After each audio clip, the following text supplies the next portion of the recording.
মরুভূমিতে যখন আরব কাফেলাগুলো চলতো, তারা পাখি খুঁজতো। পাখি মরুভূমির মাঝখানে কি খুঁজতো? কারণ পাখি আছে যেখানে, পানি আছে সেখানে। তারা হঠাৎ দেখে মক্কার এদিকে শুধু পাখি। তারা অবাক, কাফেলার সবাই বলে মক্কার এই এরিয়াতে কখনো পাখি দেখি না, কারণ এখানে তো পানিই নাই। জেনারেশন টু জেনারেশন আমাদের পূর্ব বাপদাদাদের কাছে শুনেছি মক্কার এখানে কোনো পানি নেই। ঘটনা কি? পাখি আসলে কোত্থেকে এখানে পাখি দেখা যায়? হঠাৎ তারা গেল, যে দেখে আল্লাহু আকবার, এখানে পানির উৎস চলে এসেছে, কুয়া, জমজমের কুয়া। আর এখানে একজন মা আর ছোট্ট একটা সন্তান। তো তাদের মধ্যে, তারা তো ছিল আরবি ভাষাভাষীর লোক, তাদের মধ্যে থেকে একজন দোভাষী, যে সুরিয়ানি ভাষায় কথা বলতে পারে, হাজেরার কাছে যেয়ে বলল, আমরা এই কুয়া থেকে পানি পান করতে চাই, যদি আপনি অনুমতি দেন। আম্মাজান হাজেরা বললেন, ঠিক আছে, আসেন, কুয়ার পানি পান করেন, তবে এটার মালিকানা থাকবে আমার। The ownership should be mine. সুবহানাল্লাহ, কি নারী দেখছেন, কি বুদ্ধিমতী। বলতেছে, আসেন, পুরো কাফেলা এসে পানি খান, সমস্যা নাই, কিন্তু এই কুয়ার মালিকানা থাকবে কার হাতে? আমার হাতে। এই জোরহুম গোত্র এখানে থাকতে আরম্ভ করলো। এই জোরহুম গোত্র থেকে সাইয়েদনা ইসমাঈল আলাইহিস সালাম আরবি ভাষা শিখেছেন। সুবহানাল্লাহ। জোরহুম গোত্র থাকতে আরম্ভ করলেন, এখানে একটা জনবসতি তৈরি হলো, সিভিলাইজেশন তৈরি হলো, সভ্যতা তৈরি হলো, সভ্যতার বিনির্মাণ শুরু হলো। আল্লাহু আকবার। লোকজন থাকতে আরম্ভ করলো, এই জমজমের কূপকে কেন্দ্র করে সেখানে সিভিলাইজেশন গড়ে উঠলো। ছোট্ট দুধের শিশু ইসমাঈল জোরহুম গোত্রের ছোট্ট ছেলে মেয়েদের সাথে খেলাধুলা করে আস্তে আস্তে আরবি শিখতে শিখতে বড় হতে লাগলো। ছোট্ট বাচ্চা হাঁটতে পারে, দৌড়াতে পারে। এরকম যখন বয়স, আল্লাহ তাআলার আদেশে সাইয়েদনা ইব্রাহিম আলাইহিস সালাম আবার সেই ফিলিস্তিন থেকে মক্কায় আসলেন। এসে অনেকদিন পরে স্ত্রীর সাথে দেখা, ছোট্ট শিশু ইসমাঈলের সাথে দেখা। ভালোবাসায় টইটুম্বু, ভালোবাসা রাখার আর জায়গা নাই। ছেলেকে এত মায়া লাগে। আপনার ছোট্ট ছেলে যখন 10-12 বছর বয়স, মায়া লাগে না? আদর লাগে না অনেক? তো আল্লাহ তাআলা এবার পরীক্ষা করতে চাইলেন সাইয়েদনা ইব্রাহিমকে, দেখি যে তোমার হৃদয়ের ভেতরে, তোমার কলিজার টুকরা ইসমাঈলের ভালোবাসা বেশি নাকি আমি আল্লাহর ভালোবাসা বেশি? সুবহানাল্লাহ। এবার আল্লাহ তাআলা আদেশ করলেন, ইব্রাহিম, তোমার হৃদয়ে সবচাইতে প্রিয় যে জিনিসটা, সেটাকে তুমি আমার রাহে কুরবানি দাও। সাইয়েদনা ইব্রাহিম দেখলেন, আমার হৃদয়ে ইসমাঈলের চেয়ে প্রিয় কিছু নাই। যে আয়াত দিয়ে শুরু করেছিলাম কেমনের ভাইরা, ফালাম্মা বালাগা মাআহু সাইয়া ক্বালা ইয়া বুনাইয়া ইন্নী আরা ফিল মানামি আন্নী আযবাহু। সাইয়েদনা ইব্রাহিম আলাইহিস সালাম এবার ছোট্ট ছেলে ইসমাঈলের সাথে কনসালটেশন করছেন, পরামর্শ। ফ্যামিলিতে পরামর্শ করবেন, নিজে নিজে সব সিদ্ধান্ত নেবেন না। সাইয়েদনা ইব্রাহিম আলাইহিস সালামের ফ্যামিলি থেকে এটা আমাদের জন্য শিক্ষা, যে পরামর্শ করতে হয়। ছেলেকে ডেকে বললেন, ইয়া বুনাইয়া ইন্নী আরা ফিল মানামি আন্নী আযবাহু। ইসমাঈল, আমি স্বপ্নে দেখেছি যে আমি তোমাকে আযবাহু, আমি তোমাকে জবাই করছি, কুরবানি করছি। ফানজুর মাযা তারা, what's your opinion about it? তোমার মতামত কি বলো? দেখেন ছোট্ট ইসমাঈল কি উত্তর দিয়েছিলেন। তিনি বলেছেন, ইয়া আবাতি ফাআল মা তুমার সাতাজিদুনি ইনশাআল্লাহু মিনাস সাবিরিন। বাবা, আপনি যা স্বপ্নে দেখেছেন, যেটা আপনাকে আদেশ করা হয়েছে, ওইটাই করেন। অচিরে আপনি আমাকে ধৈর্যশীলদের অন্তর্ভুক্ত পাবেন। সুবহানাল্লাহ। ছোট্ট বাচ্চা, আমি যদি আমার সন্তানকে বলি যে বাবা অথবা মা, আমি স্বপ্নে দেখেছি তোমাকে জবাই করব, কুরবানি করব, আমাদের ছেলেমেয়েরা কি বলবে বলে? হ্যাঁ, পালাবে। একজন বলতেছে পালাবে। আল্লাহু আকবার। এই ফ্যামিলি যেন তো না কোনো ফ্যামিলি নয়, পৃথিবীর সবচাইতে বরকতময় ফ্যামিলি। আল্লাহু আকবার। এই যে হাজী সাহেবেরা এখন দৌড়ায়, আমি তো হজ উমরা দুটোই করেছি। আম্মাজান হাজেরা যে দৌড়িয়েছিলেন, ওই জায়গাটার এখনকার জায়গা একরকম নয়। এখন ওখানে এয়ার কন্ডিশন করা, নিচে টাইলস করা, সাফা থেকে মারোয়ায় টাইলস করা, এয়ার কন্ডিশন, আরামের জায়গা। উনি যখন দৌড়েছিলেন, you have to go back to the history, একটু ফ্ল্যাশ ব্যাক করতে হবে আপনাকে, ফিরে যেতে হবে 5000 বছর আগের সেই ধুধুমরু প্রান্ত। স্বামী নাই, মানুষ নাই, কেউ নাই, ছোট্ট বাচ্চাকে মরুভূমির বালুর মধ্যে রেখে ওই নারী যে দৌড়াদৌড়ি করছিলেন, আর আমাদের দৌড়াদৌড়ি এটা এক না। সুবহানাল্লাহ পড়েন। কেউ নাই সাহায্য করার। ছোট্ট ইসমাঈল পাথর এনে দিয়েছিলেন, ইব্রাহিম আলাইহিস সালাম কাবা বানাইছিলেন। ওই সময়ের কাজ আর এখনকার স্যাক্রিফাইস এটা এক নয়। ছোট্ট ছেলে ইসমাঈল বললেন, ইয়া আবাতি ফাআল মা তুমার সাতাজিদুনি ইনশাআল্লাহু মিনাস সাবিরিন। বাবা, আপনি যেমনটা আদিষ্ট হয়েছেন তাই করেন, অচিরে আপনি আমাকে ধৈর্যশীলদের অন্তর্ভুক্ত পাবেন। সুবহানাল্লাহ, সুবহানাল্লাহ। কি সাহসী উচ্চারণ! কি সাহসী উচ্চারণ! ইসমাঈল আলাইহিস সালামের এই নমুনা আমাদের ছেলে মেয়েদের জন্য আদর্শ। আমরা কি আমাদের ছেলে মেয়েদেরকে এইভাবে গড়ে তুলতে পেরেছি? বিবি হাজেরা আমাদের স্ত্রীদের জন্য আদর্শ, সাইয়েদনা ইব্রাহিম আলাইহিস সালাম আমাদের জন্য আদর্শ। আমরা কি তাদের মতো এরকম স্যাক্রিফাইসিং মেন্টালিটির হতে পেরেছি প্রিয় ভাইরা? This is the question today.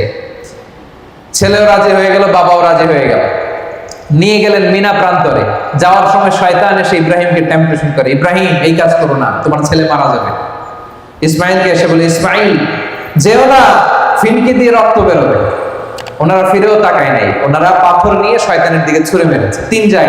তিন জায়গায় শয়তান এসে টেম্পটেশন দিয়েছে, ধোঁকা দিয়েছে। 3 জায়গায় তারা শয়তানকে পাথর ছুঁড়ে মেরেছে। এই পাথর ছুঁড়ে মারার দৃশ্য, throwing the pebbles, throwing the stones, এই দৃশ্য আল্লাহর কাছে এত ভালো লেগেছে। এই 3 জায়গায় কিয়ামত পর্যন্ত পাথর মারা হাজীদের জন্য আল্লাহ তাআলা হাজীদের উপর ওয়াজিব করে দিয়েছেন। জামরায়ে কুবরা, উস্তা, সগরা, এই 3টা জামারাতে, 3টা নিশানাতে পাথর মারা লাগে, 3 সাথে 21টা, আর ইয়ামুন নাহারে আরো 7টা। তো এই পাথর মারাকে আল্লাহ তাআলা ওয়াজিব করে দিয়েছেন। শুরুতে বলেছিলাম যে হজ এবং কুরবানির যত বিধান সব এই ফ্যামিলির স্মৃতিচারণ।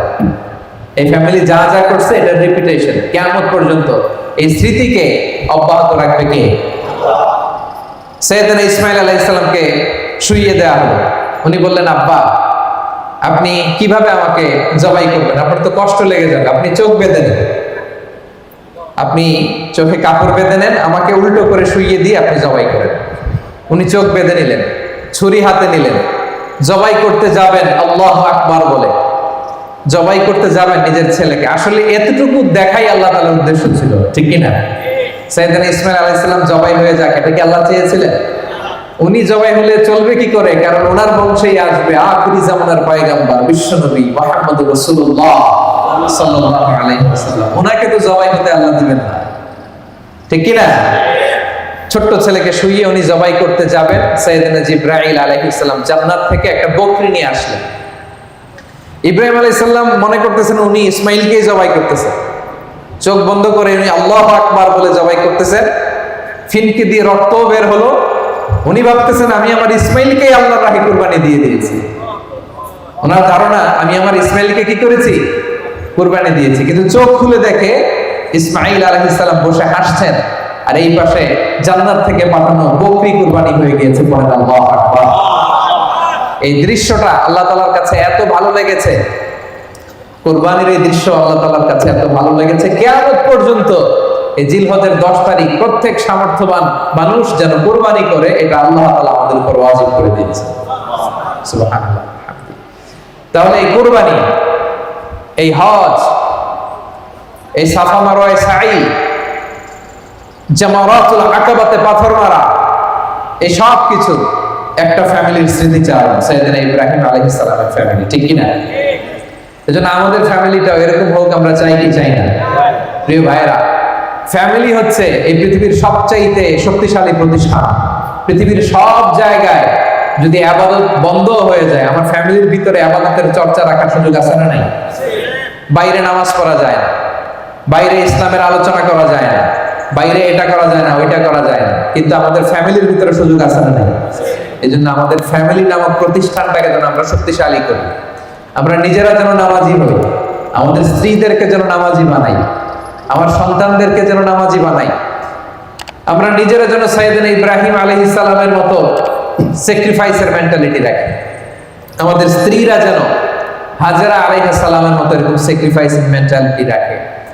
আমাদের সন্তানরা যেন সাইয়েদনা ইসমাঈল আলাইহিস সালামের মতো এরকম শার্দুল হয়ে ওঠে, ইসলামের পক্ষের শক্তি হয়ে ওঠে, নওজোয়ান হয়ে ওঠে, ঠিক কি না? এরকম ফ্যামিলি আমাদের থাকার দরকার আছে না নাই? আমরা যেন আমাদের ফ্যামিলির খোঁজ খবর নেই। যখনই দেশে ফোন দিবেন, টাকা পাঠান, টাকা দিয়ে কি করে খোঁজ খবর নেন। ঠিক তেমনি ভাবে আপনার স্ত্রী পর্দা করে কিনা, কোথায় যায়, এটা খোঁজ খবর নিতে হবে, ঠিক কিনা? আমার কলিজার টুকরা সন্তান স্কুলে যায় কিনা, খেলো কিনা, ঈদের জামা কিনলো কিনা, এই প্রশ্নটা যখন বাসায় করবেন, ও নামাজ পড়লো কিনা, এটাও জিজ্ঞেস করার দরকার আছে না নাই? বিষ্ণু ইসলাম বলেছেন, মুরু সিবিয়ানাকুম বিসসালাতি ওয়া হুম 7 সিনিন, 7 বছর বয়সে তোমার কলিজার টুকরা সন্তানকে নামাজের আদেশ দাও। ওয়াদরিবুহুম আলাইহা ওয়া হুম আবনাউ 10 সিনিন, আর তাদেরকে তাদের সাথে রূঢ় আচরণ করো, কঠিন আচরণ করো, প্রয়োজনে প্রহার করো যখন তাদের বয়স হয়ে যায় 10 বছর হয়ে গেলে নামাজের ক্ষেত্রে আর কোনো ছাড় নাই। আমরা যেন ফ্যামিলির খোঁজ খবর নেই। যারা আপনারা কুরবানি করছেন, আল্লাহ তাআলা আপনাদের সকলের কুরবানিকে কবুল করে নেন।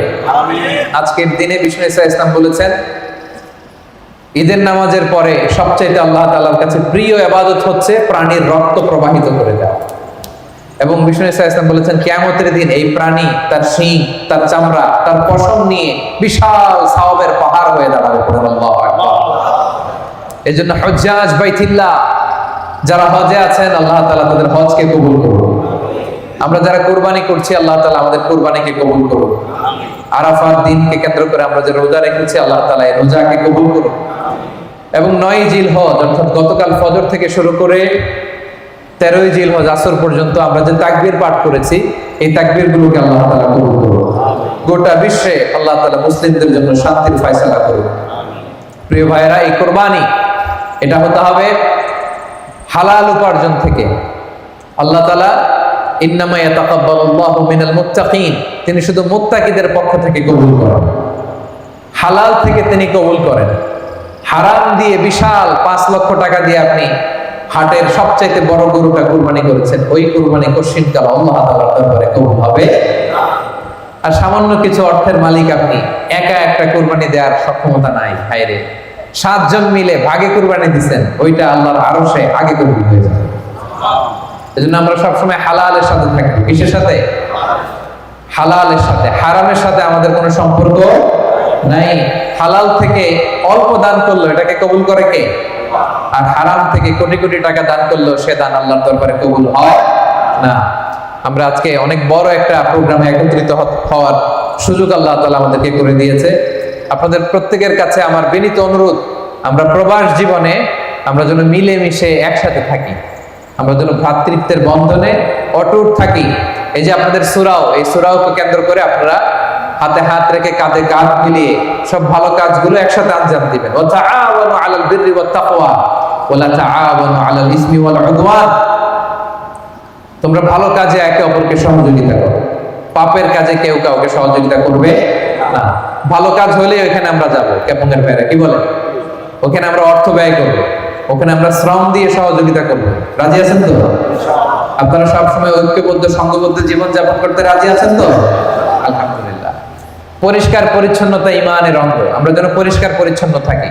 আমরা প্রায় যেখানে থাকি ওই জায়গাটা গুছিয়ে রাখি না। হ্যাঁ, আমরা প্রায় পানি খেয়ে বোতল এখানে সেখানে ফেলে দিই, মিনুম খেয়ে মিনুমের প্যাকেটটা কি করি? ছুঁড়ে মারি। এটা যেন আমরা না করি। বিভিন্ন জায়গায় ডাস্টবিন দেখবেন, ওই ডাস্টবিনে যেয়ে ফেলবেন। প্লাস্টিক ব্যবহার করার পরে কোথায় ফেলবেন?